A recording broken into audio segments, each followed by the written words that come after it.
тұрмыз. Әкелер көп сөйлемейді, әкелер асқартау. Дегенмен, ер бала әкеге қарағанда анаға жақын болады. Біздің сұлтан үйіне кірген кезде анасынан бәрі сұрайды екен ардақтағай. Мама мынауың қайда? Мама анауың қайда деп. Ал бала әкеден бір-ақ нәрсе сұрайды екен. Папа, мама қайда деп. Бірінші нанды сыйла, нанды берген жанды сыйла.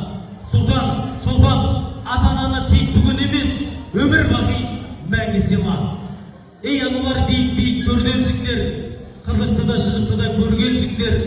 Аналардан пайғамбар шықпады дейді ғой, бірақ та сол пайғамбарды туып берген сіздерсіздер.